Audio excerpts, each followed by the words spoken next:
তোমার সাথে বিয়ে করে আমার জীবনটাই শেষ। সকাল সকাল শুধু শুধু ঝামেলা করো না তো, এসব আর ভালো লাগে না। ভালো লাগবে না তো, আমি কথা বললেই তো ঝামেলা করা হয়ে যায়, তাই না?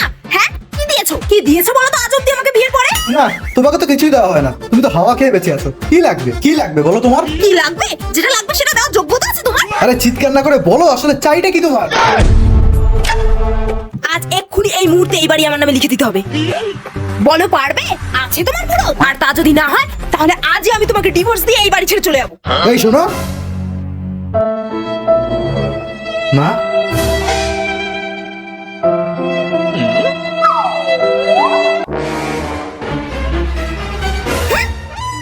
লোকে আসলে ঠিকই বলে, মেয়েরা কখনো কোনো মায়ের আপন হতে পারে না। যে মা তাকে জন্ম দেয়, বিয়ের সময় সেই মাকেই ছেড়ে চলে আসতে হয়। আর বিয়ের পর সে যে মাকে পায়, সেই মাকে তো সে কোনোদিনও মা হিসেবে মেনে নিতে পারে না। এই নাও বৌমা, এটা এই বাড়ির দলিল, আমি সাইন করে দিয়েছি। আজ থেকে এই বাড়ি তোমার। তোমার শ্বশুর মারা যাওয়ার পর তার এই শেষ একটা স্মৃতি আঁকড়ে ধরেই এতদিন বেঁচেছিলাম, আর আজ সেটাও। মা,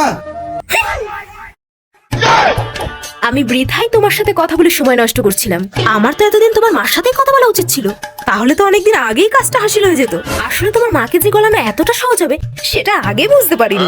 সে যাই হোক, যেটা হলো দেরিতে হলেও বেশ ভালোই হলো। ঠিক করলে না? আজ আমার মাকে ভাবে কষ্ট দিয়ে কাঁদিয়ে অনেক বড় ভুল করলে।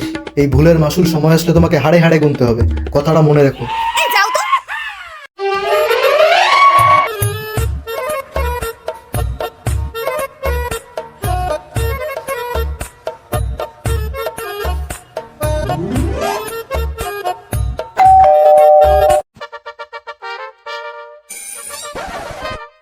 হ্যাঁ, কি চাই বলুন? আমি মৌমিতা হালদারের বাড়িটা খুঁজছি, তা এই বাড়িতে কি কেউ মৌমিতা হালদার নামে থাকেন? থাকেন, আর হ্যাঁ, এই বাড়ি আমারই। আমি মৌমিতা হালদার।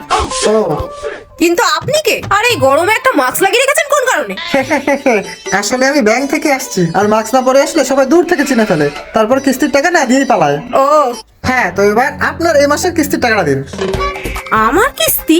কিসের টাকা? কেন, আপনার এই বাড়ির? বাড়ির? হ্যাঁ, বাড়ির। তোমার শ্বশুর এই বাড়ি ব্যাংক থেকে লোন নিয়ে বানিয়েছিল। আজ অব্দি এই কিস্তি আমরা দিয়ে এসেছি, এখনো অর্ধেকও শোধ হয়নি। কিন্তু এখন থেকে তোমার পালা।